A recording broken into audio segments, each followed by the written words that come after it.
You brought value on a podcast or an interview. Now you just up the game with that.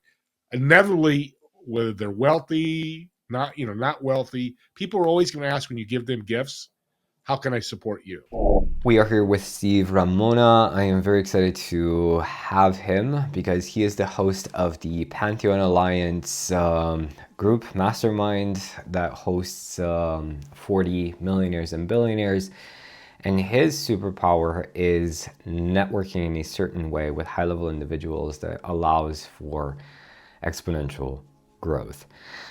Steve, very excited to have you and to talk more about serving before selling and transformational, non-transactional, and all of that jazz, that relevant business jazz. Thank you How for are having me you? on. This is going to be fun. Yeah, I feel it. So tell us a bit more. You mentioned previously when we connected that things massively changed when you learned how to network in a certain way. Tell us more about that. Talked to a gentleman in 2022 that did $250 million serving. He'd wake up every morning, serve his competitors, his customers, his employees, but always thinking of bringing value to them. And when I talked to him, he says, Steve, you're doing the same thing, but you're not receiving. So I would bring value to somebody, and when they ask, how can I support you? I'm good. I don't need anything. Well, what he said is you just turn them into takers. It's got to be the infinity loop. That's sideways 8 if you're listening, where you're giving and receiving, giving and receiving. The universe likes Mm-hmm. that, or in my case, God. Right. Once I did that and started asking very successful people, pro athletes, celebrities to be on my show, they started jumping on. Before that, I talked to them. I never thought I could ask or whether they wanted to or not. And once I started my podcast and asked, I realized they all have a message to say, and they want to get the message out there. Now, if I didn't have my podcast, I don't think they would have met me. There'd be no reason to, except just add somebody to their network. And those type of people really have a good network. They just are looking to get their message out and helping with that. And that's what I was able to provide for them, and still to this day. Interesting. So does this work if you don't have a podcast? Yeah, you could do lives. You can do, Facebook, YouTube, LinkedIn lives. The key is bringing somebody in and interviewing them, talking about them. Let them tell their message.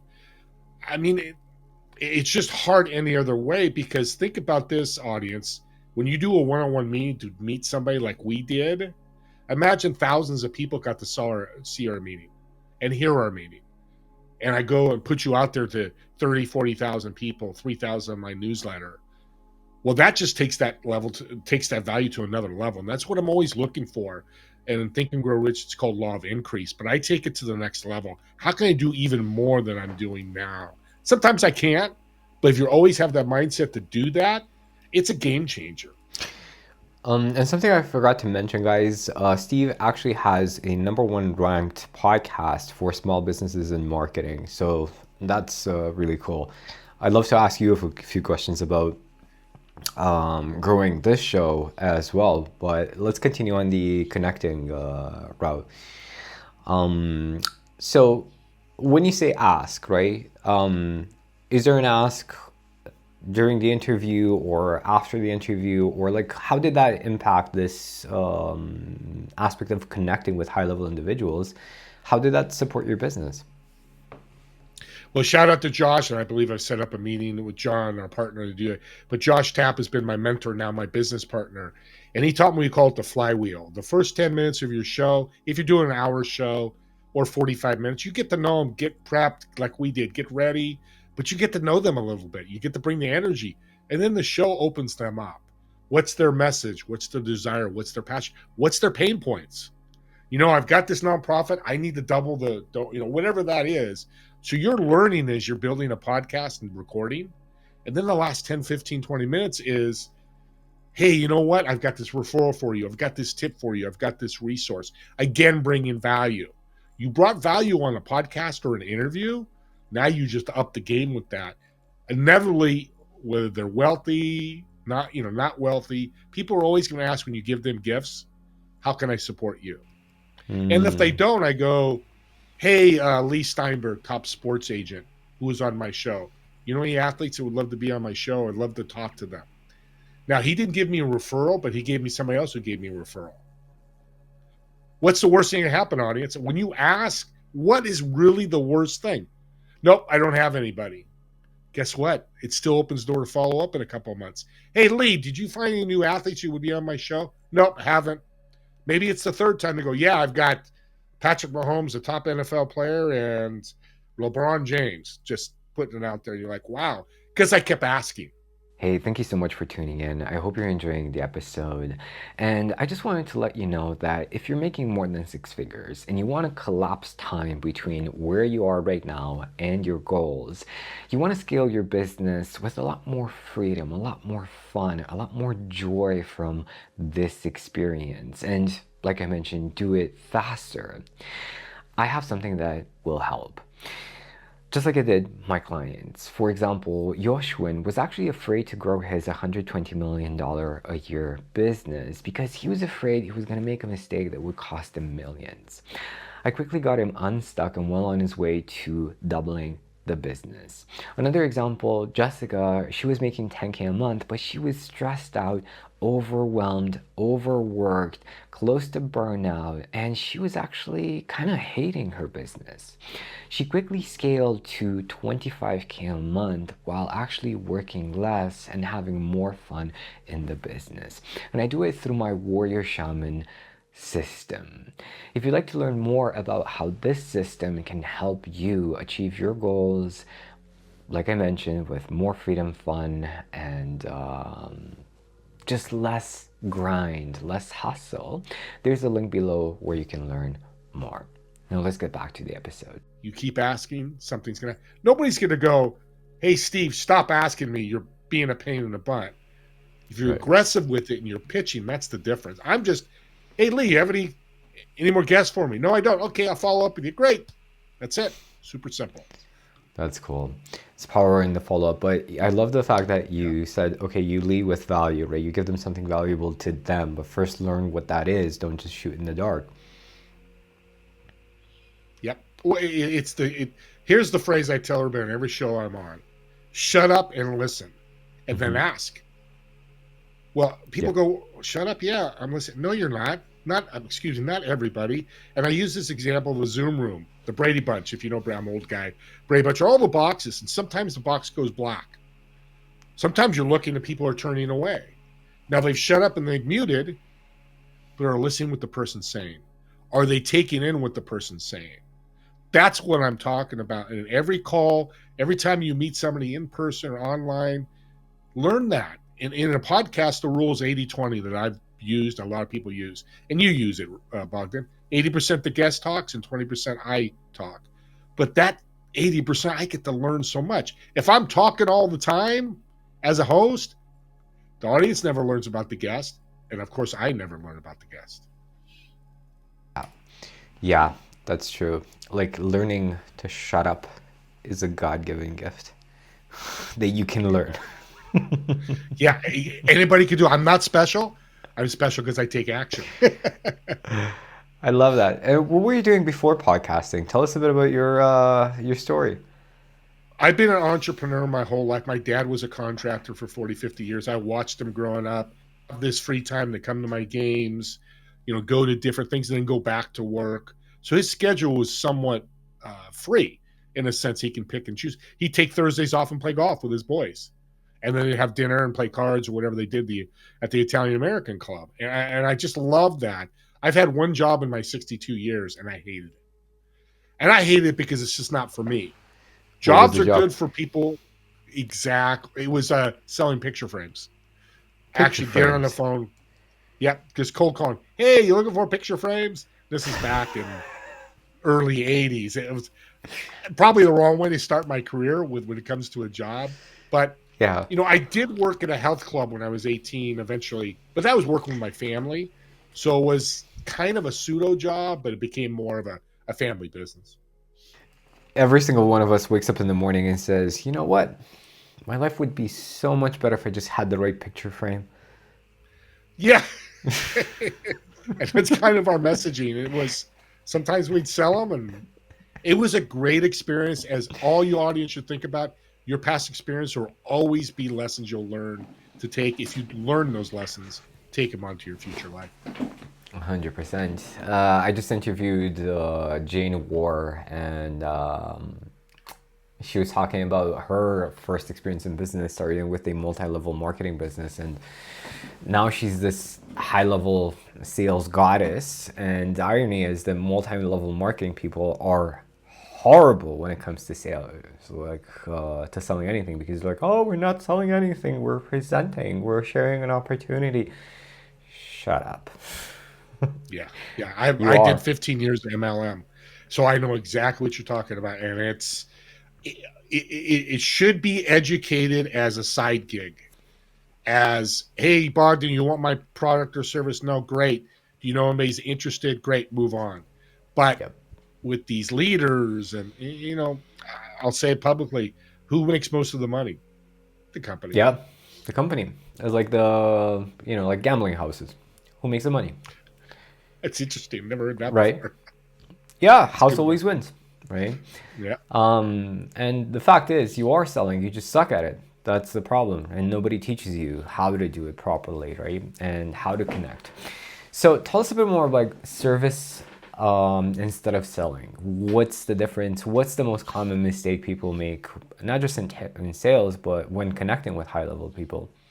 And then I want to ask, who was your biggest guest and how did you get it? Just kind of a teaser, but Oh, great question. let's get Both in. great questions. High-end earners are no different than somebody on Mary Kay making 50,000 a year. There always a need. You just need to find that. And with high-level people, here's a great tip I teach all my mentor, all my businesses. If you're making 100,000, I just use numbers. I'm not a big financial guy, what you make, but this is a great guide. If you're making 100,000 a year and you meet somebody starting out at Mary Kay, mentor them. Teach them what you know. It might be little, it might be a lot. But above you, anything making more than 100,000 is going to be somebody that's a mentor. ABL, always be learning above. Meaning, when you jump in a room with people that have made millions of dollars, never pitch them. I know it's obvious, but people do it all the time. Learn from them. Ask questions. Hey, Jane, how'd you go from MLM to sales? Like you're on a podcast. They are willing to tell you anything, but you got to be considerate, understand they've got a lot of experience that he can teach you, and be very kind and bring them value. Hey, I heard this, would this help you? They're all willing to learn. That's how they got there, by learning. ABL. So you should take that same thing. Everybody started. So here's the thing about high-end earners, celebrities, pros. They started at zero. Jeff Bezos started with zero with Amazon. He says, I want to start a book company. And they moved up. We all started at the same place. Even if you go, hey, I want to start a business, somebody throws you $1 million, you still started at zero. That's a powerful lesson to learn when you're talking to people that are high level, because they know they've come from where you are. They should succeed. You haven't yet. Yeah. So always be learning above. Habla. Habla. I like it. Habla español. You just put Habla an money. H. You just got to find something for an H. Yeah. I'm going to actually write that down. That's why I love podcasts. Always be learning above. Oh, yeah. Yeah, you just need an A, something for the H I'll to make figure the out the acronym. H. Cool. Yeah, that's something I noticed as well, with my 7-figure above clients. It's not like we have this weird idea that they have life figured out. They don't. They're dealing with a lot more shit than most people. The responsibility is higher, stress is higher, there's more to lose, right? A lot less likely to start something new, a lot less likely to spend time doing something they love because the business requires all of their time. It's not easy. And it's, we're humans at the end of the day. And sometimes just having an outlet where somebody listens and honestly asks you questions and is genuinely curious about what they're doing and who they are, that can be a huge breath of fresh air, right? And of course, it can open a lot of doors. Speaking of podcasts, I actually know this guy who recently interviewed the guy from the future. Like, this is a massively successful YouTube channel for creatives and freelancers, but he's just doing Facebook Lives, interviewing people. Probably has a podcast hosted somewhere, but his main outlet is Facebook Lives. Interviewing people again is the key. It's like, again, think of your one-on-one calls. That's what you're doing. But you're highlighting them to a lot of people. I mean, we've both been on one-on-one calls that could be like, we should have recorded this. How many times have I heard that? Or I've said that. I'm sure you said that too. That's all we're doing. Yeah, that's cool. Yeah, just kind of having that conversation public, that curious conversation be public. Beautiful. So who was your biggest guest, and how did you create that conversation?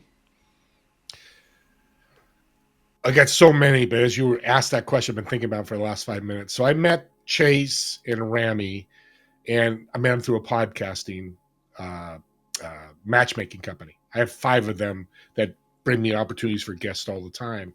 And this is the thing about meeting people with serving and value is when I jumped on, I recognized the guy Chase. And I said, "You're from my Bay Area, aren't you? From San Jose?" He goes, "Yeah." He goes, "You went to Midi High School." I said, "How do you know that?" Because I went to Midi, much older than you, but I watched you play football. You were number 5 all CC. He's like, "Wow, how do you know that?" I said, "You're a hell of a running back." So again, we started, even though it was my podcast, we started with energy, but he brought on a partner named Rami. Now, Rami, and rest in peace, he died 3 weeks ago, and I'm so sad because we were going to do so much together. But Sorry he's to hear literally that. been homeless. He left his family at 12, was homeless at 17, was a billionaire by 22, homeless again in his 30s, a billionaire, multi-billionaire in his late 30s, homeless again, became a 10 billionaire when he died. Mm-hmm. Unbelievable. It tells you you can come back. What he did was he read Think and Grow Rich every time he was homeless. Every day he'd pull up that book and apply it to his life. Pull up that book and apply it to his life. And here's a great tip, audience. I just finished reading it. He wrote, "Can You Think and Grow Rich?" Applying all the principles from the Think and Grow Rich book into real life. I've already applied a few of them. They're unbelievable. So get that book if you like Think and Grow Rich, but it's amazing. And real quick, this is another reason I like him. He decided, and before he died, he bought a city called California City in California that's abandoned. And he bought a bunch of acre. What he's building is a 1 million-person homeless and veterans city where people can live at low cost, very low cost, build the city, work in the city, and when they're ready, they can move out to the world and be highly efficient people. That is a legacy. I love that so much. Yeah, that's really powerful. And what are some of the recent principles you're using from Think and Grow Rich? Mindset, always moving forward. Mm-hmm. Rami said in the book, I wake up, how can I move forward today? Maybe it's talking to this person, maybe it's reading another chapter, but whatever that is, and I talk about that, get better 1% every day. Mm-hmm. The other thing is don't judge yourself. Mm-hmm. Let yourself live. Yeah, very important. Have you ever done the math on improving by 1% every day? I have not. I'd love to hear it, to be honest. So it's like 1%, like imagine if you want like a 1% improvement, you multiply like X by 1.01, right? That's a 1% Okay. improvement, right? So then the next day, that X multiplied by 1.01, you multiply it by 1.01 again because it's a 1% improvement of the new you, right? So what is Yep. that? It's like in 365 days, the X, the you today, is 1.01 exponential to 365, right? To the power of 365. And if we do the math real quick, if I remember correctly, that's a 37 times, you're 36 or 37 times better than the person you were. Let me Exchange. see if I can do that. Yeah, I don't have the big number calculator right now. Now the opposite of that is getting 1% worse every day. So you multiply by 0.99 the x, right? But if you do the same thing, the x times 0.99 to the power of 365, you're getting worse. At the end of the year, you're actually half as good. You're 50%. So it's interesting that like the universe is primed towards the positive, slightly tilted towards the positive, right? So 1% improvement, you're 36 times better, whereas 1%, guys, check me on the math with this. Again, I'm so sorry I don't have like a proper calculator, but I'll probably check. We'll come back to it once I figure out how to expand the calculator and do this math.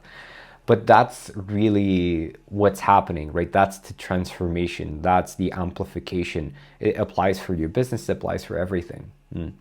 This exponential curve. And that 1% is your choice. People ask me, well, what do you do? I said, maybe it's reading 15 minutes a day. Maybe it's meeting 10 people a week, which I tell people. Maybe it's meeting new people. Whatever that is for your business and your life. Nobody wants to fall backwards. We always want to keep moving forward. Yeah, yeah, 100%, 100%. So what's something that you're aiming towards these days? Something that's fun and exciting for you with the business or Million life in people general? see my podcast. So I want a million subscribers because I want to get the message out. The other thing is building this Pantheon Alliance to incredible. We want to do millions and millions of dollars a year through our partners, through our referral marketplace, whether it's getting them a client and they sign up for their business, building events, building workshops. I love to see those two things happen. And, on a dream side, what I'd like to do is buy a private jet and fly out guests like you to my studio and do live podcasts with my studio, in my studio with these high profile guests. Pay for everything. Say, hey, Bogdan, I'm gonna fly you out. I know you're out, United States, but still make it work. I'm gonna fly you out and let's do, a podcast. Kind of a Joe Rogan mile, but much different. Joe's got $100 million sponsor, so he's got a lot of sponsorship. For me, it's going to be all about the person. And when you do live podcasts, which I've done, the It's energy different, level just goes to a next step. It's much different. 100%, These still 100%. work. There's nothing wrong with these. But again, how can I do a little bit better? Yeah, yeah, I love that. And yeah, I was thinking about Joe Rogan when you were mentioning that. Uh, that's dope. I'd love to talk a bit more about the Pantheon Alliance mastermind. But circling back, I did the math. So I was wrong. It's 37 times better by improving 1% every day.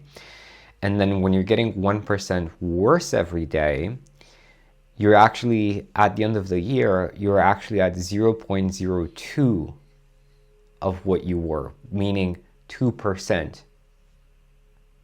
If you're 100% now, you're getting 1% worse every single day. By the end of the year, you're going to be 2% of who you were or your net worth. 98% loss. And that's probably what Keep. happened to Ravi when he was homeless, right? And then the opposite of that, right? We started improving. Maybe he was improving by 2 or 3% every day, right? If you do the math on that, that's incredible, right? Yeah, and that's a great point because he dropped back to that 98% down, but you can expend, and this is a great point. You can exponentially grow that by just doing 1% better. So here's the lesson: if you're down and you're going backwards, you can go upwards faster by getting 1% every day because you make up those days. So there's a lot of hope there. Yeah, yeah, absolutely. So tell us a bit about the Pantheon Alliance. How did you become, a host of it? What is it? Who is it for? How does it help people? Well, as I mentioned earlier, Josh Tapp started it, and he helped me launch my podcast. And we just built a great partnership and asked me to be a partner because he saw my network, he saw who I was interviewing, he saw that my podcast was growing, and it's such a great symbiotic relationship because I've got this large network, and he's got this network of high performers, high income earners, highly successful people. So what he's built is this referral marketplace, meaning you come in every Tuesday or whatever day your mastermind is, and somebody will educate us. They'll talk about getting better 1% every day and educate them, because we always believe in education because it's mastermind. But then we do a hot seat. This is very unique. So somebody will come on and go for 3 or 5 minutes, talk about what they do, but then they'll say, hey, these are the three personas or people I'm looking for. I'm looking for a highly successful author that does this, this, and this. And then we stop, and we've got a live spreadsheet on Google Sheets, and we start typing in our referrals. But not only that, we go to our email or a text and we start referring people. So it's live action referral marketplace, because you leave a meeting and you forget. I forgot to. I write it down so I don't forget. But a lot of people are like, oh man, who's the guy who got introduced to Bogdan? Oh, I forgot. Or that woman. So Right. we do it live so it's not lost. But then we script it for them with this unbelievable script. And one thing we do, and here's a great tip for you, that's $25,000 tip. When you do a referral, follow up a third time and go, Bogdan, I'm so excited you're going to meet Josh Tapp. He is a rock star in business. He's got a great network I think you'd be interested in. Let me know how it goes. So I boosted Josh a little bit more. I've stayed connected with you with a follow up. You're going to be like, oh, this is cool. He followed up, but that he gave me a little more information about Josh or whoever that may be. It's a game changer when the connection happens and the two people connect. Doesn't mean there's always going to be a sale, there's always going to be a client, but you lead to partnerships. Mm-hmm. I like you, and I like you. Hey, let's build something together. Away we go. So let me see if I understand, right? So let's say you want to connect two people, right? You initially introduce them, let's say a LinkedIn group chat or whatever, and then maybe you follow up a second time and say, hey guys, did you get a chance to meet each other? Blah, blah. If they haven't, add a third follow No, no, up. no, no, no. Yeah, let me stop you real quick. No, no. Once you do the introduction on LinkedIn, Right. so say it's me and Jane. Let's just use because you did that. What you would do, and I got to be better at this. Every time I talk about it, like, I got to be better. Is you would send me a message the next day just to me. Hey, Steve, I'm excited for you to meet Jane. She went from MLM to sales. She'd be a great guest in your podcast. I'm super excited for you to meet. Let me know how it goes. And then we do our meeting. Then you do the follow up. Hey, did you guys meet? How did it go? It's that Mm, third step before Jane and me meet is like, and now I know I'm going to reach out to her. I want her on my podcast because you right. said that today, and you'll say that in a message. We want these one-on-one meetings to have a framework. How many times, audience, and you and me jumped on a call like, what the heck are we here for? It just Mm, ruins the whole energy of the call, where there could be huge opportunities missed out. So we increase the energy of that. It's powerful. It's just powerful. It mm-hmm, just means more. mm-hmm. So you're referring to like the second message, hey, I would love to connect you with, or like excited to meet her because, you know, and further edifying the connection you send over, right? Yeah, that Correct. adds a lot more value to the whole experience, and you're right. It gives people more of a reason to connect, like, and gives context. So they're not just meeting like, hey, you know, I don't know, I don't remember. Why are we meeting? Yeah. It's like, oh, you Yeah. know, Bogdan actually introduced us, or you know, Steve said this about you. I'm like, ah, cool, yeah, yeah. Steve is so Framework. cool, and the other person like, yeah, Yeah. Steve is so cool. I love Steve. Yeah. That actually And happened, it's by the just, way. go ahead. I Yeah. met Tell me. someone from our network, our mutual network, and I'm like, and he's like, oh my God, Steve is so cool. He's so awesome. He had me on the show, right? So yeah, it's exactly that. I mean, how powerful is that, audience, to think about? I mean, I went to an event 2 weeks ago in Denver. I was asked to come. I was going to speak. It didn't work out, but I was going to talk to them about podcasting. And I walked in the door, and people were grabbing me. Hey, you need to meet Steve. Hey, Steve, you're that super cool dude.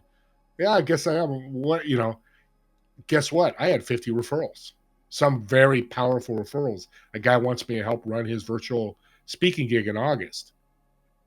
Again, bringing value, bringing energy, having fun with people, not worrying about transactional, not worrying about outcomes. Am I going to sell It's Bogdan? cool. I think we met, we never talked money at all.